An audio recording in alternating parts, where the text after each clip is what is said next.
দাঁড়া, তোকে বোঝাচ্ছি আমি। আরে বেটা, এটা কেন খুলছো? আরে ম্যাডাম, আমাকে আমার বাবা ধরার জন্য আসছে।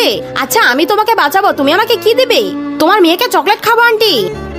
মা, তুমি ওকে লুকিয়ে রাখো, আমি চকলেট খাবো, ঠিক আছে? আরে কোথায় চলে গেল? কি ভাই সাহেব, কি খুঁজছেন?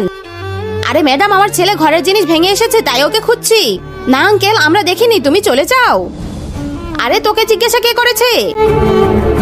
আরে এই গাড়িতে তো নেই ম্যাডাম, সরেন তো একটু দেখবো। মনে হয় বাবা গাড়িতেই দেখতে আসছে, আমি জলদি এখান থেকে বের হয়ে যাই। কোথায় ভাই সাহেব গাড়িতে? মনে হয় অন্য কোথাও গেছে।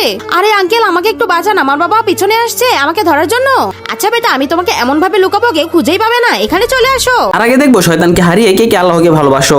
যারা আল্লাহকে ভালোবাসো তারা ভিডিওটিতে লাইক করে চ্যানেলটি সাবস্ক্রাইব করে দাও, আর যারা শয়তানকে ভালোবাসো তাদের লাইক সাবস্ক্রাইব করার দরকার নেই, আর কমেন্টে আল্লাহু আকবার লিখে যাও। কোথায় চলে গেল? আরে ভাই সাহেব, এত বড় একটা ছেলেকে দেখেছেন? না ভাই সাহেব, এদিকে তো কেউ আসেনি। আরে অনেক ধন্যবাদ আঙ্কেল, আপনি আমার জীবন বাঁচিয়ে দিলেন।